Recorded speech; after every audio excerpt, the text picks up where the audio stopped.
Wyoming Territory, late September 1881. The wind came down off the mountains sharp as a knife, and Veronica Weller had nothing left to shield her baby from the cold but her own shaking arms. She crouched beside an empty wood stove in what used to be a line shack for cattle drivers, tucked halfway between nowhere and the mountains near Laramie.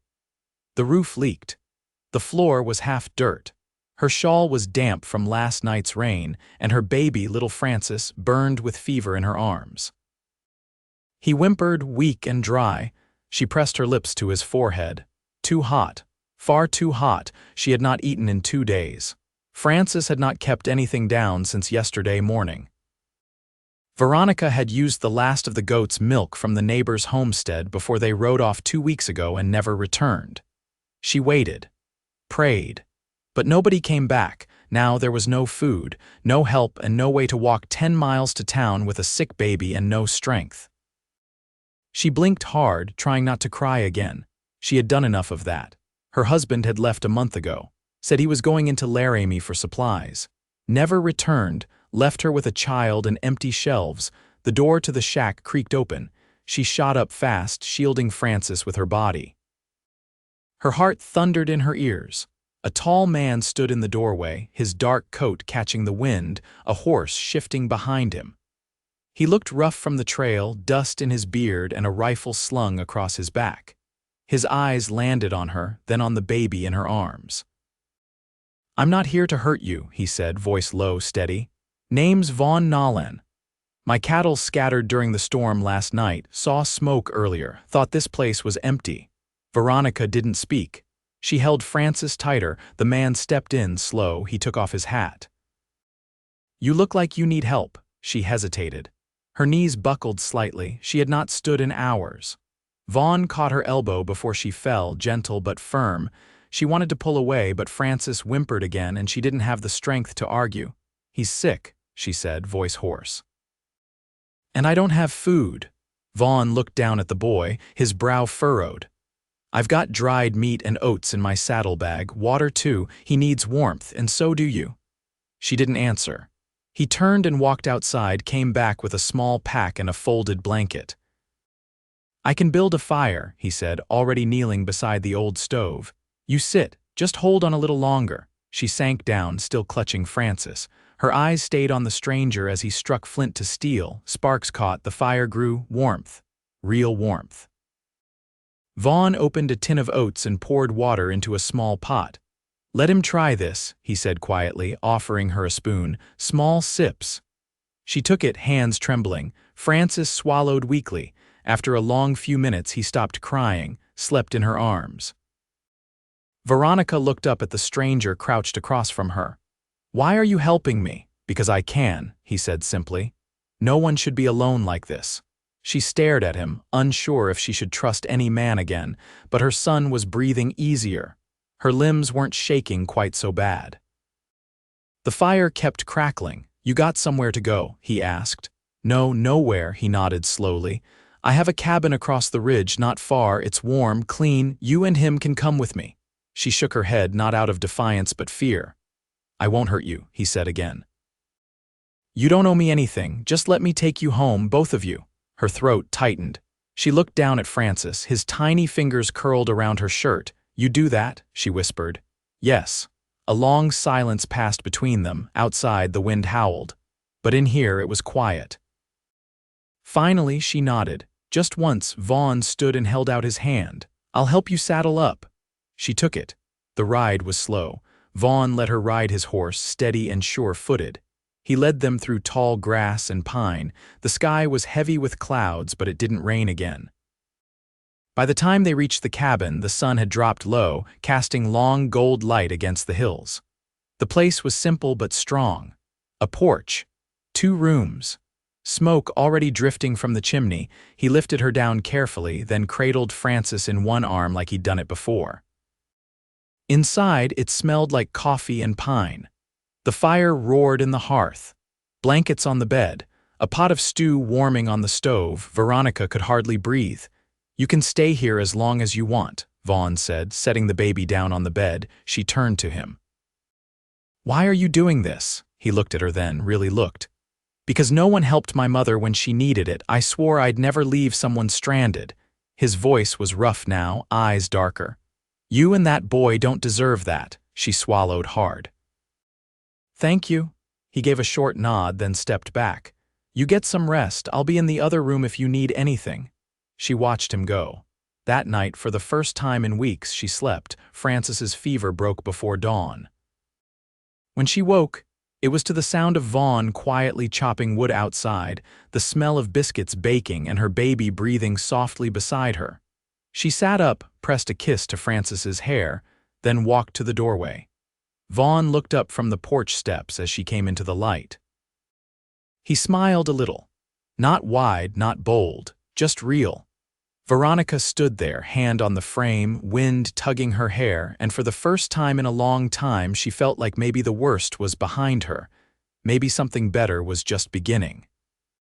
The morning passed quiet, except for the sound of the axe striking wood and the occasional rustle of wind in the cottonwoods that lined the creek behind the cabin. Veronica stood at the washbasin near the window, gently dabbing Frances's face with a damp cloth.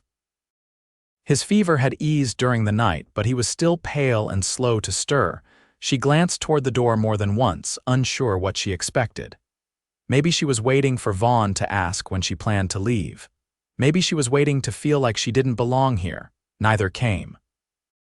By midday, Frances had taken a few spoonfuls of broth and drifted back to sleep. Veronica stepped outside, pulling the door behind her with care. The sun hovered low, casting long shadows across the pasture. Vaughn was seated on an upturned log, a whetstone in hand, drawing it slow along a blade. He didn't look up when she approached. He's still sleeping, she nodded. He's cooler now, breathing easier. That's good.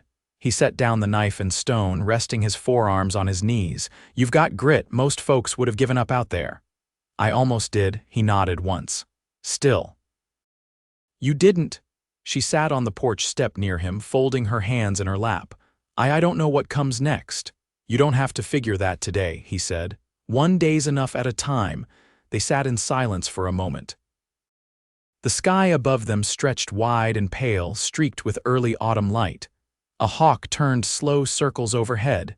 You live out here alone? She asked. He looked out toward the hills. Used to be my brother's land. He enlisted during the war. Never came back. I stayed. Worked cattle down in Elk Hollow, saved for this place. She watched the way his jaw set when he spoke, the way his hands never sat idle for long. You don't seem much like a cattleman. He gave a quiet huff. I'm not really, but I'm good with animals, always have been. Better with horses than people, most days.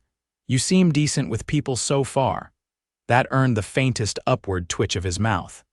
You're the first person I've spoken more than 10 words to in a month. She looked toward the pasture, where a dun-colored horse grazed near the fence. You said your mother didn't get help when she needed it, he nodded, slow.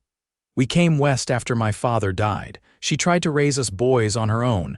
Folks passed by, but no one stopped, not until it was too late. Veronica didn't ask what happened after. She didn't need to. I used to wonder what makes a man stop when others don't, she said. I've been passed by too, plenty. Vaughn looked over at her then, his gaze steady. It's not about who you are, it's about who they are, she swallowed hard. I only ever wanted a quiet life, a child, a home. Nothing more than that. That's not a small thing, he said. Not to want it, not to build it. The wind picked up slightly, tugging at the ends of her sleeves. She wrapped her arms around herself and looked out over the hills. I don't have any people left, she said. No one to send word to, no one to go back to. You've got Frances, Vaughn said, and he's got you, she nodded. You're welcome to stay here as long as you need, no expectations. I can help, she said quickly. I can cook, so keep the place clean. You don't owe me labor, he said, calm but firm. I need to do something. All right, he said after a pause. Then help me mend the fence tomorrow. It's nothing fancy, but the posts are leaning bad along the south edge. She blinked at that. You want me to help with fence posts? I'll dig. You can hold the rails if you're feeling up for it. She gave a quiet laugh. I can do that. Good. He stood then, brushing his hands on his trousers. I'll bring in more firewood before sundown. You should rest again if that boy's sleeping. She rose too, brushing her skirt smooth. Thank you for not treating me like I'm broken. He turned back toward her, pausing just before the door. You're not, you're just tired. That's different. He stepped inside to check the fire, and she stayed out a moment longer, her hands warm from the sun.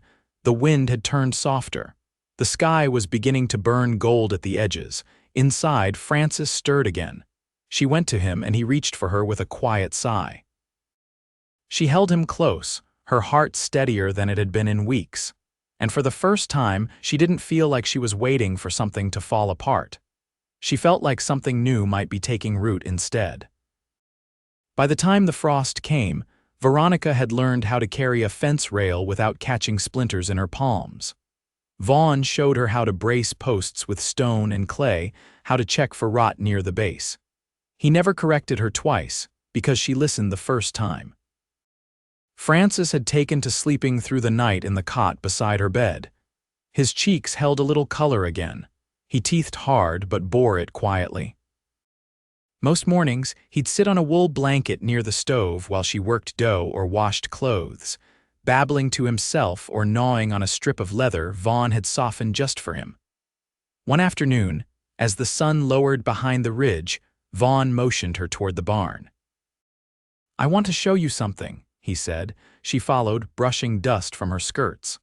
The barn stood tall and weathered, its roof patched with shingles of mismatched age. Inside, the air held the dry scent of old hay and oiled leather. Vaughn walked to a stall in the far corner and unlatched the gate. A small mule colt stood inside, legs still knobby and uncertain. Its coat was the color of gunmetal with a white blaze down its nose. "Found him tangled in wire near the river last spring," Vaughn said. "Didn't think he'd make it." "But he's stubborn." "He's beautiful," she said. Vaughn stepped back. "He's yours if you want him. I've got no use for a mule, but he'll be sure-footed once he's trained." She looked at him, startled. "Mine, you've walked this land like it's yours already," he said. "Figured you ought to have a way to ride it too." Her hand found the colt's nose. He flinched, then held still. The touch steadied something inside her. "I don't know how to break a mule," she said. "I can teach you." Wind rattled the eaves. Somewhere beyond the barn, a meadowlark sang low and slow. She turned to face Vaughn. "You've done more for me than anyone ever has. I don't know how to repay that." "You don't need to," he said. "But if you want to stay come spring, we can build another room onto the cabin." "Yours if you want it." She didn't answer right away. Her fingers moved gently along the colt's ear. "Why are you offering me that?" she asked. "Because I want you here," he said, calm and without hesitation. "Not out of pity, not for the boy, for you. I like the way the place feels with you in it." She met his eyes. The barn was dim, but there was enough light to see he meant it. "I'll think about it," she said. "I'd expect nothing less." That night, while Frances slept with a damp cloth under his neck to ease the soreness from teething, Veronica stood by the open window. The wind had stilled. Somewhere in the woods, a fox barked once, then went quiet. She heard Vaughn moving about the other room, the quiet thump of boots set beside the door. Then silence. She didn't know what would happen come spring. But she knew this. When she'd been on her knees in a broken shack with a burning child in her arms, Vaughn had offered her no promises, only presence. And now he offered room to choose. Not rescue, but space. She lay down beside her son, wrapped an extra blanket over them both, and closed her eyes. The cold might last another month, but the worst was behind her. And ahead, something waited that didn't feel like survival. It felt like the start of a life. The first snow came down in a hush one morning, laying a thin crust over the pasture and softening the shape of the hills. Veronica stood by the barn door with a wool blanket around her shoulders, watching Vaughn saddle one of the geldings. Frances was bundled in a sling against her chest, his breath warm against her collarbone. Vaughn tightened the cinch strap, then glanced up. "I'm riding down to the creek line. Last storm snapped a few limbs. If they're on the fence, cattle'll push through." She adjusted Frances's sling. "How long will you be out?" "Back before dusk. You'll be all right," she nodded, though something in her chest curled tight at the thought of him riding off alone. She hadn't said anything out loud, but she'd started to notice how often she checked for his shape in a room, how much steadier she felt when she heard his boots cross the floor. "I left kindling stacked by the stove," he said. "And if the wind picks up, stuff a strip of cloth under the back door." "It leaks cold." She didn't answer right away. Instead, she looked out toward the trees where the wind stirred the snow from the branches in slow, drifting sheets. "You ever think about leaving this place?" she asked, his hand stilled on the bridle. "I used to. When I first got it, I thought I'd fix it up and sell it. Leave Wyoming behind." "What changed?" He looked at her then, and something in his face softened in a way she hadn't seen before. "I stopped needing to outrun things." She watched him mount up and ride out, snow breaking under the hooves as he moved toward the far ridge. For a long time after he disappeared down the north trail, she didn't move. Inside, Frances fussed only once and settled again when she hummed low against his ear. She wrapped him in an extra quilt, then took up Vaughn's sewing tin. The hem of the curtain by the rear window had come loose, and the cold curled in through the gap. She stitched it closed with slow, careful passes, watching her breath rise in front of her. Later, she carried Frances to the shed behind the barn and sorted through the last of the dried potatoes. A few had gone soft, and she set those aside for compost. Every task she took up past the hours, but there was no mistaking the quiet that stretched too long without Vaughn there. By the time the light turned flat and gray, she had a stew going on the stove and a lamp lit near the table. Frances played with a wooden spoon on the floor, swiping it against the leg of a bench. She glanced toward the door every few minutes, heart climbing higher each time she didn't hear hoofbeats. Then, just as the first shadows began to stretch across the floor, the latch lifted. Vaughn stepped in, snow crusted on his hat and shoulders. He shut the door behind him with his foot, then leaned down to unlace his boots. "Fences held," he said. "Just branches, cleared them." "You're late," she said, not sharp but not soft either. "I know, I saw tracks elk moving in early. Figured I'd walk the long way back, make sure they don't break through the north fence." She stepped closer. "You could have sent word." "No one to send," he said, "but I won't make you wonder next time." She didn't move. Not until he stepped forward and took off his hat, shaking loose the snow. "You were worried," he said, quieter. "Yes." He looked at her, then down at Frances, who had crawled over to her feet and now clutched her skirt in one fist. "I haven't got much," Vaughn said, "but what I have, it's steady. If you stay, I won't leave you guessing where I am. Or if I'm coming back." She reached down, lifted Frances into her arms and held him close. Then she looked up at Vaughn. "I don't want to leave." His shoulders dropped slightly, like something inside him had gone quiet. "I'd like to help plant the spring garden," she said. "And learn to clean a rifle. If I'm going to live here, I ought to know how to defend it." He stepped closer. "You'll have to use both hands for that. I'll hold the boy." She didn't hesitate. She placed Frances into his arms, and Vaughn took him like he belonged there. Frances blinked up at him, then reached for the collar of his coat. Veronica exhaled slow. That night, after Frances was asleep and the snow had thickened outside, they sat by the fire. Vaughn read from a small book of poetry he kept tucked in the cabinet beside the stove. His voice was low, a little unsure but steady. She leaned back in the rocker, her hands folded in her lap. When the lamp burned low, she stood and crossed the room. He met her halfway. "I don't know how to say what this has meant," she said. "You don't have to say it," he murmured. "You stayed." "That's enough." She touched his arm just above the wrist. Then, after a pause, she leaned in and pressed her lips to his cheek.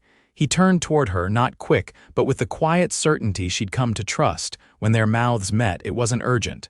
It was slow, warm, and clear. The kind of kiss that came after everything else had been stripped away and what remained was only truth. She pulled back first, eyes still closed. "I'm not afraid anymore," she said. "You don't have to be," he answered. Outside, snow fell in thick, soft silence. Inside, the fire burned low and steady, and the cabin held nothing but warmth. The last of the snow melted into the earth before March had fully settled in. The pasture, once pallid and brittle under frost, began to breathe again, green shoots pushing up through the mud, the creek running faster with meltwater. The air still bit cold in the morning, but the wind had shifted. It no longer howled, it carried the scent of thawed pine and damp soil. Veronica stood in the doorway, Francis balanced on her hip, watching Vaughn dig the first furrow for the spring garden. His coat hung over the fence post behind him, sleeves rolled, shirt damp at the collar. He worked without hurry, but with the kind of care that shaped things to last. "You've got the rows crooked," she called out. He looked up, shading his eyes with the back of his hand. "Only because someone's distracting me," she smiled without thinking. "He wants to help," she said, lifting Francis's arm so it waved clumsily toward the field. "Then he can hold the seed sack," Vaughn returned, straightening. "But I ain't fixing that row." She stepped down into the yard, boots sinking slightly in the soft ground. Francis made a pleased sound and reached for Vaughn as they neared. Vaughn plucked him from her arms, lifting the boy high before settling him against his chest. "You've grown," he murmured to the child. "He's eating like a grown man," Veronica said, "and getting into everything. Good. Means he's strong." They stood together at the edge of the garden, Francis's hand fisted around Vaughn's collar. Veronica watched the breeze move through the grass beyond the fence, watched the hills stretch out in soft, steady lines. There had been a time not long ago when she couldn't look beyond a single day. Now her mind reached forward without fear. "Did you mean what you said last month?" she asked. Vaughn looked over at her, brow lifting slightly. "About building another room," she said. "I did." She hesitated. "What if we didn't?" He turned toward her fully. "Didn't? I don't need another room, not if I'm not sleeping in it." Vaughn's expression didn't change, but something in his stance eased. "You sure?" "I don't want to live beside you," she said. "I want to live with you." He was quiet a long moment, then he nodded once. "Then we'll build a bigger bed instead." She laughed, and it caught her off guard, the sound of it. He laughed too, the kind that came from the chest, not just the mouth. They spent the rest of the afternoon laying out the garden rows together, Francis tucked into a basket lined with a wool blanket, watching them with solemn eyes. They worked until the light turned gold and the dirt clung to their nails, and the scent of turned earth clung to their skin. That night, after Francis was down and the cabin glowed with lamplight, Vaughn took out the quilt that had belonged to his mother. It had been folded in a trunk since she'd arrived, too carefully kept to use until now.